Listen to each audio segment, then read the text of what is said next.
எடப்பாடி பழனிசாமி தலைமையிலான நாடாளுமன்ற உறுப்பினர்கள் ஓட்டு போட்டு சிஏஏவை ஆதரித்தால் இந்திய அரசமைப்பு சட்டப்படி எனக்கு கொடுக்கறத நீ கொடுத்துதான் ஆகணும். என்னுடைய நண்பன், என்னுடைய தம்பி, என் சித்தப்பா, இன்னும் மோடி மட்டும்தான் என்ன உறவு முறைன்னு அறிவிக்கல. அதையும் அறிவிச்சிட்டாங்கன்னா பாடியை தூக்கிடலான்ற அளவிற்கு சம்பந்தமே இல்லாம ஒரு நடிகரை கூப்பிட்டு வந்து பாசிசமா பாயாசமான்னு பேச வைப்பாங்க.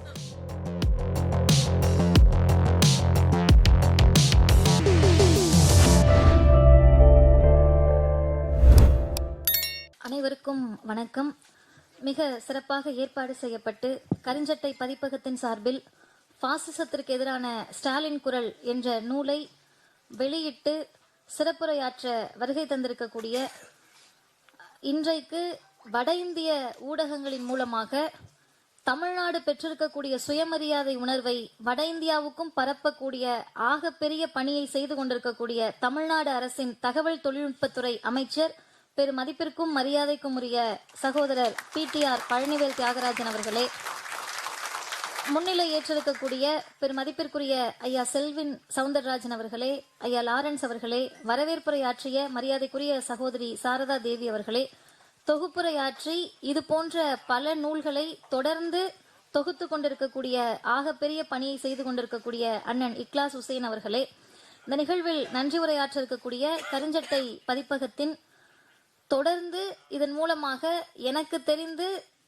பல கூட்டங்களில் இப்படியெல்லாம் நூல்களை கொண்டு வர முடியுமா என்று மற்றவர்கள் சிந்திக்கக்கூடிய அளவிற்கு நூல்களை பதிப்பித்துக் கொண்டிருக்கக்கூடிய ஐயா பெல் ராஜன் அவர்களே, இந்த நிகழ்வில் மட்டுமல்ல தொடர்ந்து எங்களை போன்ற இளைஞர்களை ஊக்குவித்து, இன்னும் குறிப்பாக சொல்ல வேண்டும் என்றால் ஜாதி ஒழிப்புக்காக இந்த இயக்கம் என்ன செய்தது என்ற கேள்விக்கு ஜாதியை ஒழிக்க வேண்டும் என்ற நோக்கத்தில் இந்த இயக்கத்தில் பயணித்த ஒரே காரணத்திற்காக தங்களுடைய உயிரை பணயம் வைத்த குடும்பத்திலிருந்து வந்திருக்கக்கூடிய பெரு மதிப்பிற்கும் மரியாதைக்கும் உரிய பேரவையின் தலைவர் ஐயா சுபவி அவர்கள் உள்ளிட்ட பாசிசத்திற்கு எதிராக தங்களின் குரலை பதிவு செய்து வந்திருக்கக்கூடிய அனைத்து தோழர்களுக்கும், திராவிட இயக்க ஆய்வாளர் ஐயா திருநாவுக்கரசு அவர்கள் உள்ளிட்ட அனைவருக்கும் நான் சார்ந்திருக்கக்கூடிய திராவிடர் கழகத்தின் சார்பிலே அன்பு வணக்கம். அருமை தோழர்களே, இப்ப நம்ம இந்த நூல் வெளியிட்டு பேசணும் அப்படின்னு சொன்னா அடுத்து என்ன கேள்வி கேட்பாங்கன்னா, பேசுறதுனால என்ன ஆக போகுது, நீங்க பேசிக்கிட்டே இருக்கிறதுனால எல்லாம் மாறிட போகுதா, பேசி பேசி என்ன பண்ணீங்க அப்படின்னு கேட்பாங்க. அதற்கு ஒரே பதில் தான், பேசி பேசி பேசி சாகின்ற வரை பேசி தமிழ்நாடு பீகார் போலவும் ராஜஸ்தான் போலவும் மாறாமல் தனி நிகர் தமிழ்நாடாக இருப்பதற்கு காரணம் தந்தை பெரியார் என்ற தலைவர் தான். அப்ப ஒரு பேச்சு என்ன பண்ணிட போகுது அப்படின்னு கேட்டா, இரண்டு வகையான மாற்றங்களை ஒரு பேச்சு கொடுக்கும். ஒன்று, ஹிட்லர்களை உருவாக்கியதும் இந்த பேச்சுதான். ஹிட்லர் போல இருப்பவர்களை தமிழ்நாட்டில் நெருங்க விடாமல் தடுத்ததும் திராவிடர் இயக்கத்தினுடைய இந்த பேச்சுதான் என்பதை நாம் சொல்லியாக வேண்டிய கட்டாயம் இருக்கிறது. இந்த நூலை பொறுத்தவரை இதை தொகுக்கக்கூடிய பணியில் தன்னை ஈடுபடுத்தி கொண்ட அண்ணன் மணிமுகிலன் அவர்களுக்கும் அண்ணன் இக்லாஸ் ஹுசேன் அவர்களுக்கும் அனைவரின் சார்பிலும் மிகப்பெரிய நன்றியையும் வாழ்த்துகளையும் நாம் தெரிவிக்க கடமைப்பட்டிருக்கிறோம். அவர்களுக்கு நம்முடைய வாழ்த்துக்களை பதிவு செய்வோம். கொஞ்சம் கை தட்டலாம், ஏன்னா பெரிய வேலை பார்த்திருக்காங்க. ஒரு உரையை தொகுப்பாக கொண்டு வர்றது அப்படின்றது நிறைய இடங்கள்ல நடக்கும். குறிப்பாக நம்முடைய தலைவர்களுடைய உரைகள், பல உரைகள் புத்தகங்களாக வந்திருக்கு. ஆனா இந்த புத்தகத்துக்கு இருக்கக்கூடிய சிறப்பு என்ன அப்படின்னு கேட்டீங்கன்னா, கடந்த 2024 நாடாளுமன்ற தேர்தலில் வேறு எந்த தலைவர் பேசிய உரையும் நூலாக இந்திய அளவில் வரவில்லை. இதுதான் முதல் நூலாக இந்திய அளவில் வெளிவந்திருக்கிறது. அப்ப பேசினதை நாங்க யூடியூப்லயே கேட்டுக்கலாமே, அதை எதுக்கு தொகுத்தாங்க அப்படின்ற கேள்வி அடுத்து வரும். 20 உரைகளை யூடியூப்ல போட்டு வாக்கிங் போறப்ப நைட்டு தூங்குறதுக்கு முன்னாடி கேட்டுப்போமே, எதுக்கு இது புத்தகமா வரணும் அப்படின்னு கேட்டா, அந்த உரைகள் எப்பயாவது டைம் பாஸுக்காக கேட்கிற உரைகள் அல்ல. இனி வரக்கூடிய எல்லா தேர்தல்களிலும் நமது பொது எதிரியான பிஜேபி RSS வீழ்த்துவதற்கு அனைவரும் கையேடாக பயன்படுத்த வேண்டும் என்ற நோக்கத்தில் இதை நூலாக கொண்டு வந்திருக்கிறார்கள். இப்ப இப்ப இதுல மொத்தம் 20 உரைகள் இருக்கிறது. இந்த 20 உரைகள் அப்படின்னு சொல்றதுக்கு முன்னாடி நம்ம ஒரு விஷயத்த மறந்துடவே கூடாது. ஒரே நாடு ஒரே தேர்தல் அப்படின்னு திரும்ப திரும்ப சொல்லிக்கிட்டே இருக்காங்க. அப்ப ஒரு விவாத நிகழ்ச்சியில் ஒரு நெறியாளர் என்கிட்ட கேட்டாரு, இந்த ஒரே நாடு ஒரே தேர்தல் அதை எப்படி பாக்குறீங்கன்னாங்க. எங்க ஒரே நாளுல தேர்தல் நடத்துவதற்கே வக்கற்றவர்கள் ஒரே நாட்டில் ஒரே தேர்தலை எப்படி நடத்துவார்கள்? 7 கட்டமா நடந்துச்சு நாடாளுமன்ற தேர்தல். அந்த 7 கட்டமா நடந்த நாடாளுமன்ற தேர்தல்ல இவர்கள் நினைத்திருந்தால், இவர்களுடைய கூட்டணியில் இருக்கக்கூடிய தேர்தல் ஆணையம் நினைத்திருந்தால், இவர்களோட பிஜேபியோட கூட்டணியில் இருக்கக்கூடியவர்கள் நினைத்திருந்தால் 4வது கட்டமாகவோ 5வது கட்டமாகவோ தமிழ்நாடுடைய தேர்தலை நடத்தி இருக்க முடியும். ஆனால் அவசர கதியில் முதல் கட்டமாக நடத்தணும் அப்படின்னு பிஜேபி முடிவு பண்ணதுக்கு காரணம், பிரச்சாரத்திற்கு நேரம் இருக்காது. முதல்வரால் 22, 23 நாட்கள் தான். இன்னும் நீங்க கணக்கு பண்ணீங்கன்னா முதல்வர் இந்த பிரச்சாரத்தை முடித்து அடுத்து ஒரு நாள் தான் இடைவெளி இருந்தது. பிரச்சாரம் முடிந்து தேர்தல் நடப்பதற்கு 17ஆம் தேதி வரைக்கும் பிரச்சாரம் நடக்குது. 18 வழக்கம் போல் தேர்தல் நடைமுறையால் பிரச்சாரம் பண்ண முடியாது. 19 வாக்குப்பதிவு. அப்ப எப்படி பிரச்சாரம் பண்ணுவாங்க? அவங்களும் பண்ண முடியாது. நமக்கு எந்த மாநிலம்லாம் வாய்ப்பு இருக்கோ நம்ம சுற்றுப்பயணம் போயிட்டு வந்துடலாம் அப்படின்னு பிரதமர் முடிவெடுத்தப்ப, நீங்கள் நாள் தள்ளி நடத்தி இருந்தால் கூட இவ்வளவு தீவிரமாக எங்களால் பிரச்சாரம் செய்திருக்க முடியாது. இந்த குறுகிய காலத்தில் முதல் கட்டமா இருந்தாலும் சரி, 7வது கட்டமா இருந்தாலும் சரி, 40க்கும் 40 நாங்கள் தான் என்பதை முடிவு செய்த தேர்தல் கடந்த நாடாளுமன்ற தேர்தல். இதுல அன்பகத்தில் இந்த நிகழ்ச்சி நடப்பது இன்னும் கூடுதல் சிறப்பு. ஏன் அப்படின்னு கேட்டீங்கன்னா, இதுக்கு அப்படியே பக்கத்துல ஒரு ரைட் எடுத்து திரும்பினீங்கன்னா, லெஃப்ட் எடுத்து திரும்பினீங்கன்னா நம்முடைய பாண்டி பசார். பாண்டி பசார்ல என்ன பண்ணாங்கன்னு கேட்டா, மக்கள் எல்லாம் கோலாகலமாக கூடி, இது வரைக்கும் அவ்வளவு கிரௌடவே பாண்டி பசார் பார்த்தது கிடையாது, பிரதமரை பார்க்க வந்துட்டாங்கன்னாங்க. நம்ம ஆட்கள் போட்டாங்க, நீ சும்மா ஞாயிற்றுக்கிழமை தீபாவளி பொங்கலுக்கு போனேனாவே அங்க அத்தனை பேர் தான் நிப்பாங்க, உங்க பிரதமர் வரலனாலும் அத்தனை பேர் தான் நிற்பாங்க அப்படின்னாங்க. அதுல நம்ம குறிப்பாக கவனிக்க வேண்டிய விஷயம் என்னன்னா, இவங்க ஒரு ஷோ வராரு மோடி, அது என்ன ஷோ, ரோட் ஷோ வராரு அப்படின்னாங்க. ரோட் ஷோ வராருன்ன உடனே மக்கள் எல்லாருமே ஆரவாரமாக பிரதமரை பார்க்க போறாங்க அப்படின்னாங்க. நம்ம ரொம்ப கவனிக்க வேண்டியது என்னன்னு கேட்டா, ரோட் ஷோ என்ற கலாச்சாரம் தமிழ்நாட்டுல அது வரைக்கும் இல்ல. முதல் முறையாக இவங்க ரோட் ஷோ அப்படின்னு வர்றதுக்கு காரணமே, இவர்கள் ரோட்ல இறங்கி கலவரத்தை தூண்டி பழகியவர்கள் என்பதால் ரோட் ஷோ வருவதற்கு அவர்கள் தயாராக இருந்தார்கள். அதுதான் செய்தி. இவங்க சரி ரோட் ஷோலாம் வராங்க, நீங்க என்ன பண்ணிட முடியும் அப்படின்னு கேட்டப்ப, இந்த நூலில் முதல்வர் பேசிய உரையில் அவர் பேசுகிறார், நீங்க வந்துட்டு போனீங்கல்ல பாண்டி பஜார், அதோட முழு பேர் உங்களுக்கு தெரியுமா? அது சவுந்தர பாண்டியனுடைய நினைவாக வைக்கப்பட்ட பாண்டி பஜார். நீ அங்க வந்துட்டு திராவிட இயக்கத்திற்கு எதிராக வாக்கு கேட்டால் எங்கள் மக்கள் எப்படி உங்களுக்கு வாக்களிப்பார்கள் என்ற கேள்வியை இந்த நூலில் முதல்வர் பதிவு செய்திருக்கிறார் இந்த உரையில். 2வது முக்கியமான செய்தி, இந்த தலைப்பு பாசிசத்துக்கு எதிரான ஸ்டாலின் குரல் அப்படின்னு இருக்கு. நீங்க பாசிசத்தை எங்க எதிர்த்தீங்க? பாசிசம் என்ற அந்த கோட்பாட்டை திராவிடர் இயக்கம் எப்ப இருந்து எதிர்க்குது அப்படின்ற கேள்விக்கு சரியான பதில் என்னவாக இருக்கும்னா, நீதி கட்சி தோன்றிய வரலாறே பாசிச எதிர்ப்பினுடைய தொடக்க புள்ளியாக தான் நாம் பார்க்க முடியும். ஏன் நீதி கட்சி தோன்றினதே பாசிசத்தினுடைய எதிர்ப்பினுடைய தொடக்க புள்ளி அப்படின்னு கேட்டீங்கன்னா, பாசிஸ்டுகளுடைய முதன்மை நோக்கம் என்ன அப்படின்னு ஆய்வாளர்கள் லிஸ்ட் பண்றாங்க. அதுல முதல் 2 காரணம் சொல்றாங்க. முதல் காரணம், பாசிசவாதிகள் என்ன பண்ணுவாங்கன்னா, they will create the false enemies அப்படின்றாங்க. பொய்யான இல்லாத ஒரு எதிரிகளை கட்டமைப்பார்கள். இப்போ ஒண்ணு வேண்டாம், நம்ம இங்க உட்கார்ந்துருக்கோம், திடீர்னு என்ன பண்ணுவாங்கன்னா, இதுவே ஒரு பிஜேபி கூட்டமா இருந்தா, இஸ்லாமியர்கள் நம்ம என்ன செய்கிறார்கள் தெரியுமா? இன்னைக்கு பாசிஸ்ட் ஒருத்தர் பேசியிருக்காரு, ஹெச் ராஜா, கைது பண்ண வராங்க. அவர் என்ன பேசியிருக்காருன்னு கேட்டா, இது என்ன இந்தியாவா பாகிஸ்தானா, நீ என்ன மணிகண்டனா இல்ல ஏதோ இஸ்லாமிய பெயரை கேட்டு அவனா அப்படின்னு கேட்டிருக்காரு. இது யோசிச்சு பாருங்க, கைது செய்ய வருகிற போது எப்படி கைது பண்ணுவாங்க? இந்தியால வேற மாதிரி, பாகிஸ்தான்ல வேற மாதிரி, ஒரு நாட்டிலே ஒரு மாதிரி கைது பண்ணுவாங்களா? நீ செஞ்சது தப்புன்னா எல்லாரும் புடலில் அடிச்சு கூட்டிட்டு தான் போறாங்க. இதுல நீ இப்படி கைது பண்ணணும் அப்படி கைது பண்ணணும்னா இது என்ன நடக்குதுன்றது வேணும்ல. 2வது, வண்டியில ஏற போறப்ப அந்த போலீஸோட பேரை பார்த்து நீ மணிகண்டனா இல்ல முக்தாரான்னு கேட்கக்கூடிய அந்த கேள்விக்கு பெயர் தான் பாசிசம். இதை நம்ம ரொம்ப ஆய்வு பண்றோம். இல்ல பிஜேபி பேசினாதான் பாசிசம்னா, நீங்க பேசுறீங்களே ஆரியர்களை பொய்யான எதிரியை கட்டமைக்கிறீங்களே, ஆரியர்களை வந்து தெருவுல கத்தி சண்டை போடுறாங்க, அவங்கள ஆணவ படுகொலை பண்றாங்க, அவங்களா வந்து பெரிய அளவுல வன்முறையை தூண்டுறாங்க, இப்ப நீங்களும் தானே பொய்யான எதிரிகளை கட்டமைக்கிறீர்கள் என்று கேள்வி வரும். அந்த கேள்விக்கான பதிலை கொஞ்சம் நம்மளே ஆழமா யோசிக்கணும். யூடியூப் மூலமா நான் வந்த உடனே என்னன்னே 21 கேமராக்கள் இருக்கு, அத்தனை பேருக்கும் சேர் போட்டிருந்தோம்னா இன்னமும் அரங்கம் நிறைந்திருக்கக்கூடிய அளவிற்கு 21 கேமராக்கள் வழியாக பார்க்கக்கூடிய மக்களுக்கு சொல்லுகிறோம், கொஞ்சம் நிதானமாக பேசுவது மதிவதனியா, ஐயா சுபவியா, அப்ப இவங்க இப்படிதான் பேசுவாங்க அப்படின்னு கடந்து போகாம சீர்தூக்கி பாருங்க. இஸ்லாமியர்கள் நம்முடைய எதிரி அப்படின்னு சொன்னா அதை நம்ம நிறுவனம்ல, அதை ப்ரூவ் பண்ணணும்ல. எப்படி ப்ரூவ் பண்ணுவீங்க? ஒன்றிய அரசினுடைய நிறுவனங்களில் இஸ்லாமியர்கள் 70% இருக்காங்க. இருக்கக்கூடிய ஒன்றிய அரசினுடைய மிக முக்கிய பதவிகளில் இஸ்லாமியர்கள் இருக்காங்க. குரூப் ஏ குரூப் பி போஸ்டிங்ல எல்லாம் இஸ்லாமியர்கள் இருக்காங்க. மிகப்பெரிய உயர்ந்த சர்வதேச நிறுவனங்கள்ல இஸ்லாமியர்கள் தான் இருக்காங்க. உயர்ந்த பொறுப்புகளில் ஹெச்ஆர் கார்ப்பரேட் மேனேஜர் அளவுக்கு இஸ்லாமியர்கள் தான் இருக்காங்க. அப்ப இவங்க தான் நம்முடைய எதிரிகள். இந்துக்களுடைய கல்வியை, வேலை வாய்ப்பை இஸ்லாமியர்கள் திருடிட்டாங்க அப்படின்னு நீங்க சொல்லணும்ல. அப்படி சொல்ல முடியலையே. இதுவரைக்கும் ஒன்றிய அரசு நிறுவனங்கள்லயோ, உயர்தர நிறுவனங்களையோ, சர்வதேச நிறுவனங்கள்லயோ இஸ்லாமியர்கள் அதிகமாக இல்லை.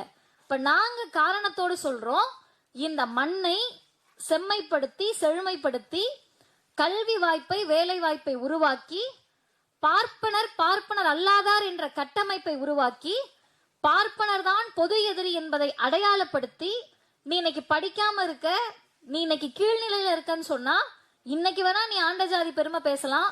ஒரு காலத்துல கொத்தனார் வேலைக்கும் 100 நாள் வேலைக்கு இன்னைக்கு போறவங்க தான் உன்னோட அப்பாவும் அம்மாவும்.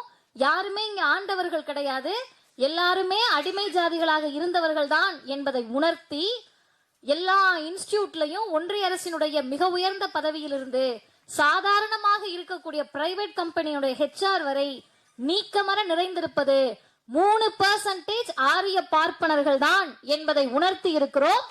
அப்ப நம்ம ஃபால்ஸ் எனிமீஸை நம்ம கிரியேட் பண்ணல, பொய்யான பிம்பத்தை திராவிடர் இயக்கம் உருவாக்கல.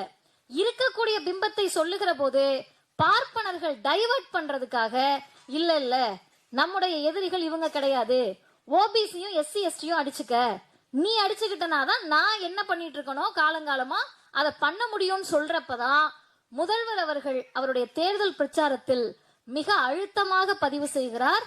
இந்த தேர்தலில் நாம் மோடியை, பிஜேபியை எதிர்க்கிறோம் என்று சொன்னால் அது திமுகவினுடைய நலனுக்காக அல்ல, பிற்படுத்தப்பட்ட, மிகவும் பிற்படுத்தப்பட்ட பட்டியலின பழங்குடியின மக்களுடைய நலனுக்காக தான். அப்ப முதல்வர் என்ன பண்றாருன்னா பிரிச்சு காட்டுறாரு. பிராமின் வேற, நான் பிராமின் வேற, பார்ப்பனர் வேற, பார்ப்பனர் அல்லாதார் வேற. தந்தை பெரியார் ஒரே வரியில சொன்னாரு, சூத்திர ஜாதி இழிவு போனோம்னா பறைய பஞ்சம பட்டம் ஒழிந்தால்தான் உன்னுடைய சூத்திர பட்டமே போகும். அப்ப ஓபிசி, எஸ்சி எஸ்டி ஆகிய நாம, நம்முடைய சகோதரர்கள் அணிதிரண்டு பாசிசத்தை வீழ்த்த வேண்டும் என்ற நரேட்டிவையும் அந்த நாடாளுமன்ற தேர்தல் உரையில் முதல்வர் கட்டமைத்தார். மூணாவது செய்தி, இப்ப பொய்யான எதிரிகளை பிஜேபி உருவாக்கிடுச்சு.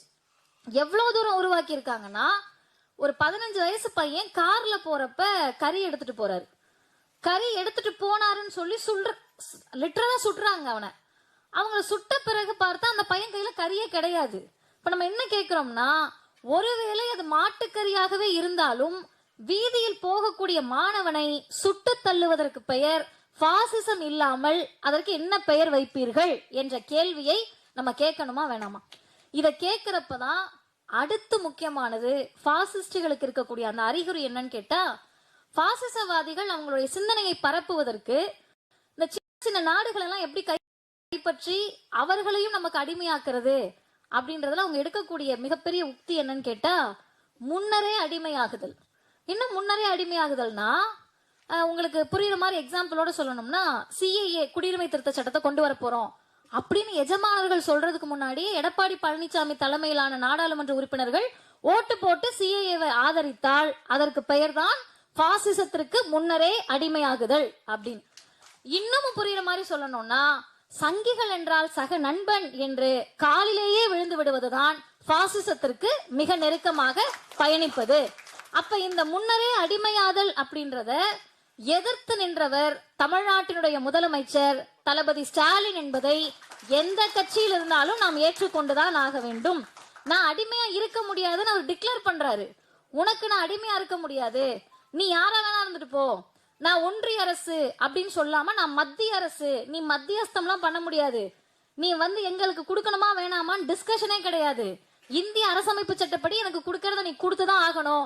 ஏனென்றால் நீ மத்திய அரசு கிடையாது, ஒன்றிய அரசு என்று நாடாளுமன்ற தேர்தலுக்கு முன்பே உனக்கு நான் அடிமையாக முடியாது என்று சொன்ன மாநிலம் தமிழ்நாடு, சொன்ன முதல்வர் தளபதி ஸ்டாலின் அவர்கள். இது ரெண்டாவது. அதுக்கு அடுத்து பாசிஸ்டுகளுடைய அணுகுமுறை என்னவா இருக்கும் அப்படின்னு ஆய்வாளர்கள் சொல்றாங்கன்னா, முதல்ல பொய்யான எதிரிகளை கட்டமைச்சாச்சு, அந்த எதிரிகளை அடிமையாக்குவதற்கு நீ வர்றதுக்கு முன்னாடி நானே வந்து நெடுஞ்சான் கிடையா விழுந்துருவேன்ற கட்டமைப்பை உருவாக்கியாச்சு. நான் சொல்ல சொல்ல இங்க இருக்கக்கூடிய சரணாகதி அடைந்தவர்களை நீங்க யோசிச்சு பார்த்துக்கலாம்.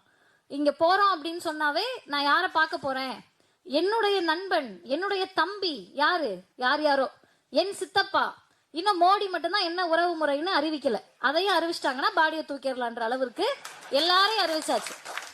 அடுத்து மூணாவது கட்டம் தான் இங்க இருக்கக்கூடிய குழுக்களை பிரிப்பது. சிறு சிறு குழுக்களாக நம்மை பிரித்து நம்மளை சண்டை போட விட்டுட்டு பொது எதிரியை இருட்டடிப்பு செஞ்சிருவாங்க. உங்களுக்கு அது பாசிசவாதிகள்னே உங்களுக்கு புரியாத அளவிற்கு உங்க முன்னாடி ஒரு ஸ்கிரீன், ஒரு திரையை கொண்டு வந்து நிறுத்தி விடுவார்கள். அந்த திரைக்கு அவர்கள் ஒரு ஒரு பேரை வைப்பாங்க. இப்ப தமிழ்நாட்டு சூழலுக்கு அதை பொருத்தி பார்க்கணும்னு சொன்னீங்கன்னா, நீங்க இந்தி எதிர்ப்பை பற்றி பேசிட்டு இருப்போம், நம்ம புதிய கல்விக் கொள்கை எதிர்ப்பை பற்றி பேசிட்டு இருப்போம். அவங்க என்ன பண்ணுவாங்கன்னா, சம்பந்தமே இல்லாம ஒரு நடிகரை கூப்பிட்டு வந்து பாசிசமா பாயாசமான்னு பேச வைப்பாங்க. இப்ப நம்ம ஆட்கள் என்ன பண்ணுவாங்கன்னா, ஆமா பிஜேபி பண்றது தானே திமுக பண்ணுது. நான் வெளிப்படையா கேட்கிறேன், ஆரியமும் திராவிடமும் ஒண்ணுன்னு சொல்றது எவ்வளவு பெரிய அயோக்கியத்தனமோ அதே அளவிற்கு அயோக்கியத்தனம் பிஜேபியும் திமுகவும் ஒண்ணுன்னு சொல்றது. நீங்க டிக்ளேர் பண்றதுக்கு நமக்கு ஒரு நரேட்டிவ் செட் பண்ணிட்டீங்க, அதுக்கான ஆய்வுகளை நம்ம நடத்தணும்ல, எப்படி இவங்க ரெண்டு பேரையும் ஒன்னா நிறுத்துறேன்னு. இதெல்லாம் விட மிகப்பெரிய, எனக்கு அது என்ன வார்த்தை சொல்றேன்னு தெரியல, ஏன்னா ஐயாலாம் இருக்காங்க, கடுமையான வார்த்தையை நான் சொல்ல முடியாது. பாசிசம் அப்படின்றத டைலூட் பண்ற வேலை இருக்குல்ல, அதை விட நீங்கள் உங்கள் சொந்த மக்களுக்கு செய்யக்கூடிய துரோகம் ஒண்ணுமே இருக்காது. எப்படிங்க அவ்வளவு பெரிய பாசிசவாதிகளை நீர்த்து போக வைப்பீங்க? பில்கிஷ் பானுவை பத்தி சொன்னாரே, அந்த பாசிசவாதிகளை நீங்க காப்பாத்துறதுக்காக திமுகவையும் சேர்த்துக்கிறீங்கன்னு தானே அர்த்தம். பாசிசவாதிகளை காப்பாற்றுவதற்காக நடக்கக்கூடிய எல்லா பிரச்சனைகளையும் திசை திருப்பி நீங்கள் பிஜேபிக்கு சாமரம் வீசிக்கிட்டு இருக்கீங்க. அப்ப அதற்கு எங்களை போல பேசக்கூடியவர்கள் என்ன பண்றீங்கன்னு கேட்டா, நீ இந்த பிரச்சனைக்கு பேசுனியா, இந்த பிரச்சனைக்கு பேசுனியா என்ற கட்டத்திற்கு வருகிற போதுதான் நாங்கள் திரும்ப கேட்கிறோம், திமுகவையும் பிஜேபியையும் ஒரே நேர்கோட்டில் வைக்கக்கூடியவர்கள் தயவு செய்து RSS சித்தாந்தத்தை படிப்பதற்கு முன்பாக RSS இந்திய அரசமைப்பு சட்டத்தை பற்றி என்ன பேசுதுன்னு படிச்சுட்டு வாங்க.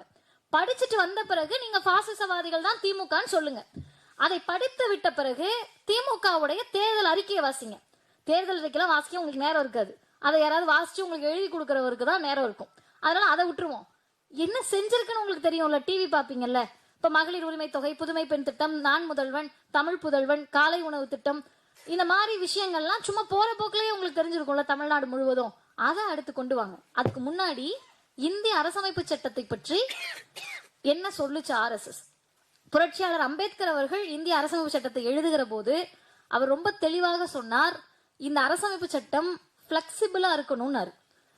இது ரிஜிடா இருக்கக்கூடாது, இது அப்படி யாராலையும் மாற்ற முடியாதுன்னு சொல்றதுக்கு இது மனு தர்மம் கிடையாது, அனைவருக்குமான இந்திய அரசமைப்பு சட்டம், அதை காலத்திற்கு ஏற்றவாறு நீங்கள் மாற்றிக்கொள்ளலாம் அப்படின்னு சொன்னார். அந்த இந்தியன் கான்ஸ்டிடியூஷன் RSS கண்களை உறுத்தி கோல்வால்கர் ரொம்ப தெளிவாக சொல்லுகிறார், இந்த அரசமைப்பு சட்டம் நமக்கானது கிடையாது. நமக்கானதுன்னா யாரு? ஆரியர்களுக்கானது கிடையாது. ஏன்னா ஆரியர்களுக்கும் பார்ப்பனர்களுக்கும் சமத்துவம்னா கிலோ எவ்வளவுன்னு கேக்குறவங்க. ஆனா இந்திய அரசமைப்பு சட்டம் முதல் வார்த்தையே சமத்துவத்தை பற்றி தான் பேசுகிறது. இன்னும் ஆழமாக அவர் சொல்லுகிறார், தோழர்கள் தயவு செய்து காது கொடுத்து கேளுங்கள், எனவே நமது அரசியலமைப்பு சட்டத்தின் கூட்டாட்சி வடிவம் பற்றிய பேச்சை குழி தோண்டி புதைத்து விடுவது நல்லது. இது கோல்வால்கர் சொன்ன பஞ்ச் ஆஃப் தாட்ஸ்ல 3வது பதிப்பு பக்கம் 474 இருக்கு. இந்த வார்த்தையை மட்டும் புரிஞ்சுக்கங்க. நமது அரசியலமைப்பு சட்டத்தின் கூட்டாட்சி வடிவம் பற்றிய பேச்சை, கூட்டாட்சி வடிவத்தை பற்றி கிடையாது, நீ அதை பத்தி பேசவே கூடாது, அந்த பேச்சை குழி தோண்டி புதைத்து விடுவது நல்லது.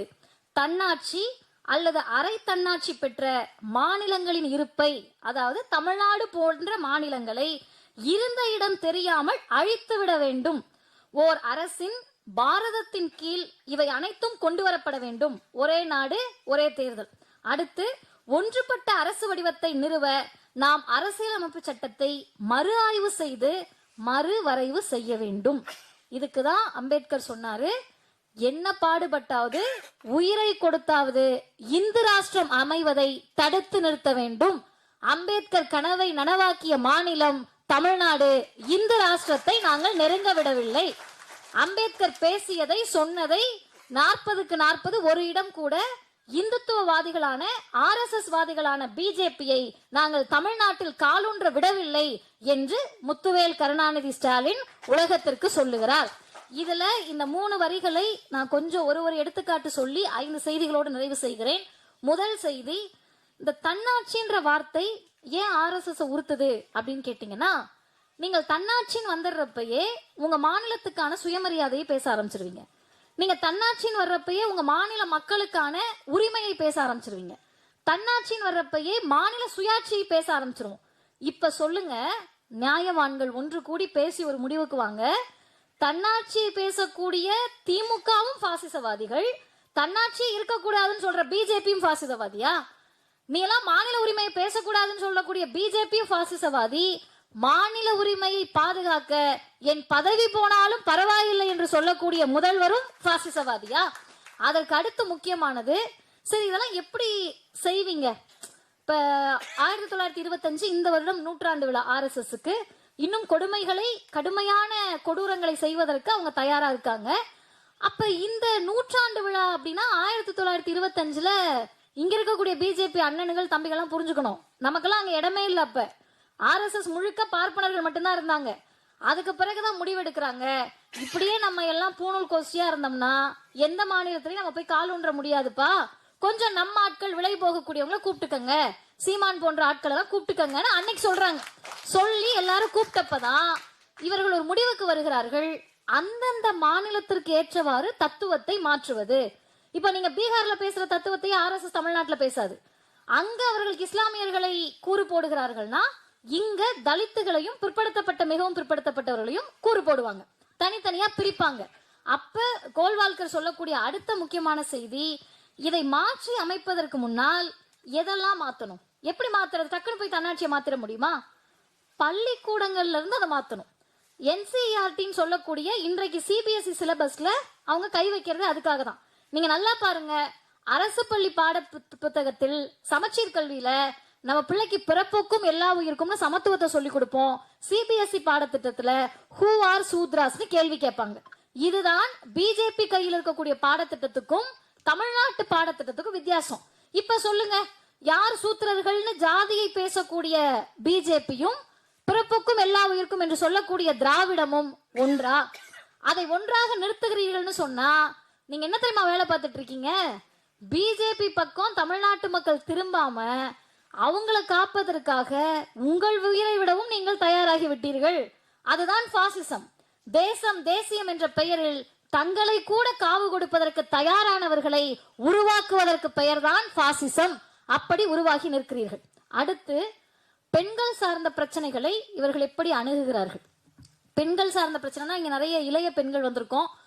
இப்ப நம்ம பேசுறோம்னு வச்சுக்கோங்களேன், ஒண்ணு வேண்டாம், நாளைக்கு நீங்க எல்லாரும் மேடையில் ஏறி பேசுறீங்க, இல்ல ஒரு பொதுவான இடத்துல போயிட்டு பிஜேபிக்கு எதிர்த்து நிக்கிறீங்கன்னா அவர்களுடைய அணுகுமுறை ஃபர்ஸ்ட் எப்படி ஸ்டார்ட் ஆகும்னு கேட்டா, நேரடியாக பிஜேபி வந்து நம்மளை திட்டமாட்டாங்க, நம்மளை அசிங்கமா கேட்க மாட்டாங்க.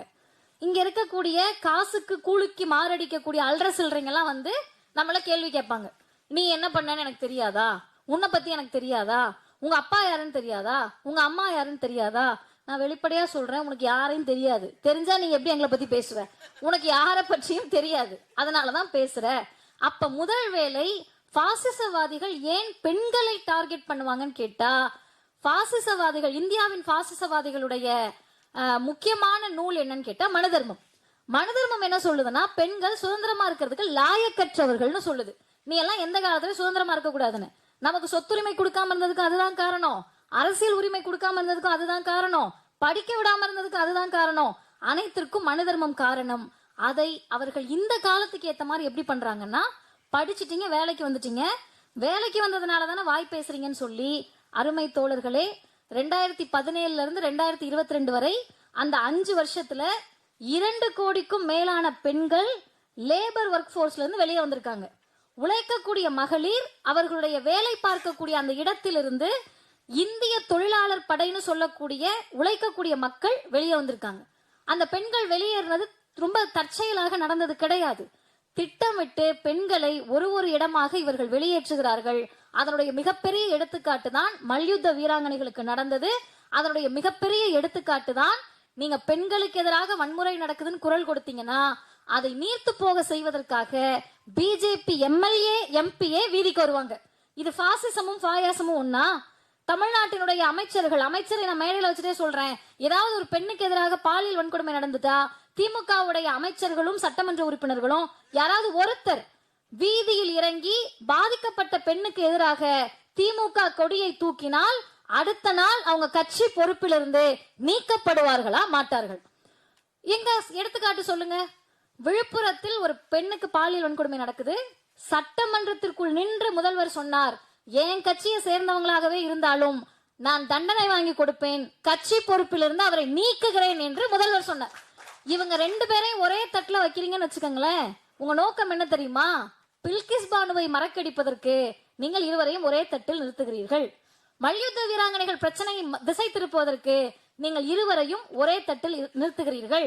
ஆசிஃபா என்ற குழந்தைக்கு எதிராக, ஆதரவாக இல்ல, எதிராக தேசிய கொடியோடு சென்ற பிஜேபி எம்எல்ஏக்களை காப்பாற்றுவதற்காக நீங்கள் பாசிசவாதிகளை திமுகவோடு ஒப்பிடுகிறீர்கள். அருமை தோழர்களே, இவ்வளோ நேரம் நீ சொன்னதுக்கும் முதல்வர் பேசின உரைக்கும் என்னமா சம்பந்தம் இந்த புத்தகத்துக்குன்னு கேட்டீங்கன்னா, இதுவரை நான் பேசிய அனைத்து செய்திகளையும் இந்த நூலில் முதல்வருடைய உரையில் அமைந்திருக்கிறது. அதை அவர் ரொம்ப சுருக்கமா சொல்றாரு.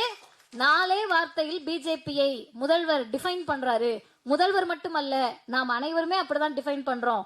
பிஜேபி என்பது பன்முகத்தன்மைக்கு எதிரானது. நீ எல்லாம் ஒரே மாதிரி இருக்கணும்னு நான் சொல்ல முடியாது. எனக்கு பிடிச்சிருக்குன்றதுக்காக நீங்க எல்லாம் கருப்பு சட்டை போட்டுக்கங்கன்னு நான் சொல்ல முடியுமா? எனக்கு கருப்பு சட்டை பிடிக்கும். இன்றைக்கு காலை நான் ஐயா கிட்ட பகிர்ந்துக்கணும்னு நினைச்சேன். பால பிரஜாபதி அடிகளார் போன் பேசிட்டு அந்த ஐயா சொல்றாரு, எனக்கே அதிர்ச்சி ஆயிடுச்சு, உங்க கடவுள் இல்லைன்ற கொள்கை எனக்கு பிடிக்காதுமா, ஆனா நாங்க சித்ரா பௌர்ணமி நிகழ்ச்சி நடக்கிறப்ப பெண்ணுரிமையை பற்றி பேசுவதற்கு நீங்கள் எங்கள் ஊருக்கு வர முடியுமான்னு போன் பண்றாருன்னா அதுதான் தமிழ்நாடு. அவர்கள் பேசக்கூடிய அந்த சித்தாந்தத்தை கருப்பு சட்டை போட்டுட்டு மதிவதனி பேசினாலும் உங்களுக்கு பிரச்சனை கிடையாது. கலர் சேலை கட்டிட்டு சாமி கும்பிடுற பெண் பேசினாலும் உங்களுக்கு பிரச்சனை கிடையாது. இந்த பன்முகத்தன்மையை சிதைப்பது பிஜேபி. 2வது, சமத்துவத்திற்கு எதிரானவர்கள். சமத்துவத்துக்கு எதிரானவர்கள் என்று சொல்லுகிற போது சாரதா தேவி அக்கா அவர்கள் சொன்ன அந்த செய்தியை நாம் நிச்சயம் பேசியே ஆக வேண்டும். சொல்லாம நம்மளால அதை தவிர்க்க முடியாது. தலித்துகளுக்கு எதிரான படுகொலைகள் நாளுக்கு நாள் அதிகரிக்கிறது அப்படின்னு சொல்றப்ப ஆண்ட ஜாதி பெருமை பேசக்கூடிய மாணவர்களிடத்தில் தொடர்ந்து உரையாடல்களை நாங்கள் நிகழ்த்தி கொண்டுதான் இருக்கிறோம். பள்ளி கல்லூரிகளுக்கு நாங்க உள்ள போறோம்னு சொன்னாலே, நான் ஒரு கல்லூரி பேர் சொல்ல வேண்டாம், இதெல்லாம் பேசாதீங்க அப்படின்னு யூடியூப்ல நான் பிரசிடென்சி காலேஜ்ல பேசினதை பார்த்துட்டு அந்த ப்ரொஃபசர் சொன்னாரு. அப்ப நான் சொன்ன ஒரே பதில், இலக்கியம் பேச வேண்டும் என்றால் நீங்கள் இலக்கியவாதியை கூப்பிடணும், இயக்கவாதியான மதிவதனியை நீங்க கூப்பிடக்கூடாது. இலக்கியம் பேசுவதற்கு ஆள் இருக்கிறார்கள், நான் இயக்கவாதி. அப்ப நீங்க ஆரியர்கள் என்ன வேலை செய்யறாங்களோ அதே வேலையை ஓபிசி எஸ்சி எஸ்டி மக்களை பிரிக்கக்கூடிய வேலையை செய்வதற்கு பெயர் பாசிசம் பிஜேபி என்று சொன்னால், என் சகோதரர்களுக்காக போகக்கூடிய இடத்திலெல்லாம் நான் பேசுவேன். வெற்று சண்டை வெற்று கூச்சல் போட்டு இந்த பிரச்சனையை நீர்த்து போக விடமாட்டேன் என்று சொல்லுவதற்கு பெயர் திராவிடம். அந்த வேலையை நாங்கள் தொடர்ந்து செய்து கொண்டுதான் இருப்போம். 3வது, பன்முகத்தன்மை, சமத்துவம், சமூக நீதி. இந்த சமூக நீதிக்கு எதிராக அமைச்சர் அவர்கள் இன்னைக்கு வட இந்திய ஊடகங்கள்ல புதிய கல்விக் கொள்கை, மும்மொழி கொள்கை எடுத்து மட்டும் டஃப் ஃபைட் பண்ணல. உங்க எத்தனை பேருக்கு ஞாபகம் இருக்குன்னு தெரியல, அவர் அமைச்சராக பதவியேற்ற உடனேயே நீட்டை பத்தி ஒரு டிஸ்கஷன் வருது. அவங்க என்ன பண்ணாங்கன்னா, சரி நம்ம போய் நம்ம அமைச்சர்கள் ஏதாவது மடக்கிடலான்ட்டு போனா அவங்க போன இடம் இவர்கிட்ட. இவர் என்ன பண்ணிட்டாரு, குளோபல் எக்ஸாம்னு ஒருத்தர் பேட்டி கேட்கிறாரு. குளோபல் எக்ஸாம் நீ எழுதிருக்கியா? நான் எழுதியிருக்கேன், நான் ஃபாரின்ல போய் படிச்சுட்டு வந்தேன், என்கிட்ட கேளு, நீ நீட்டை பத்தி கேளு அப்படின்னோடனே அவங்களுக்கு ஐயோ என்ன விவரம் தெரிஞ்சவங்க கிட்ட தெரியாம வந்துட்டோம் போல. அடுத்து அவர் சொன்னாரு, நீட் மட்டும் கிடையாது, இது மாதிரி பல தேர்வுகளை நான் எழுதி இருக்கிறேன். நீட் என்பது அப்பட்டமான மோசடி என்பதை இந்திய அளவில் தோலுரித்து காட்டினார். இந்த சமூக நீதி உணர்வை இவங்கனால பிஜேபினால ஏத்துக்க முடியாது. நீ என்ன சொல்ற? பிஜேபியும் பாசிசமும் பாயாசமும் பேசுறல்ல. 10% இடபிள்யூஎஸ் இடஒதுக்கீட கொண்டு வந்தது பிஜேபி. அதிக வகை ஏழைகள் அல்ல, ஆரிய வகை ஏழைகளுக்கு. நம்ம என்ன பண்ணோம்னு கேட்டா 69% இடஒதுக்கீடை கொண்டு வந்தோம். இன்னும் ஒரே ஒரு செய்தி, அப்ப முதல்வர் அவர்கள் இந்த உரையில குறிப்பிடுறாரு. எனக்கு ரொம்ப ஆச்சரியமா இருந்தது. அது உண்மையா அவர் அப்ப பேசினப்ப நான் கேட்கல, இந்த புத்தகத்துல படிச்சேன், நீங்களும் வாங்கி படிங்க.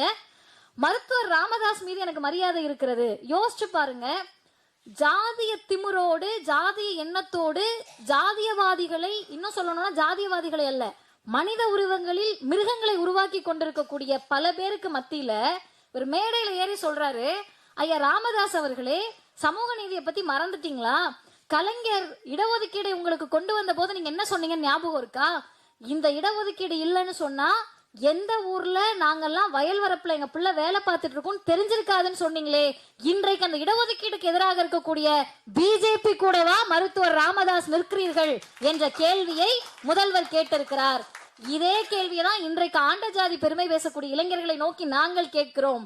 ஏதோ ஒரு இடத்துல கொத்தனார் வேலை, மண்வெட்டி எடுத்துட்டு வயல் வரப்புல வேலை, 100 நாள் வேலை, விவசாய வேலை, கூலிகளாக தினக்கூலிகளாக இருந்த சமூகத்தை, ஆடு மாடு மேய்த்து கொண்டிருந்த சமூகத்தை படிச்சா உருப்டுவேன்னு கூப்பிட்டு வந்தா முடியாது, நான் திரும்ப யாரையாவது வெட்டிட்டு ஜெயிலுக்கு தான் போவேன்னு சொன்னா அந்த இளைஞர்களை உருவாக்கக்கூடிய பணியை செய்து கொண்டிருப்பதற்கு பெயர்தான் RSS, பிஜேபி, பாசிசம். அதை எதிர்த்து களமாடுவதுதான் திராவிடர் இயக்கத்தினுடைய வேலை.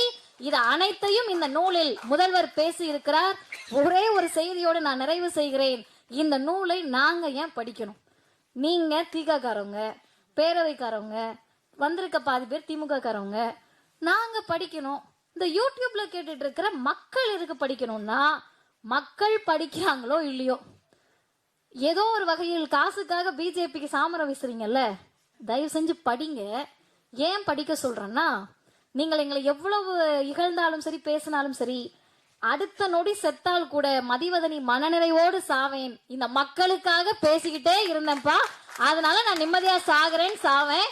பிஜேபி, அடிமை அதிமுக, புதுசா கட்சி சேர்ந்தவங்க, சீமான் கட்சியில இருக்க ஒருத்தருக்கு கூட சாகின்ற நொடியில் நிம்மதி இருக்காது.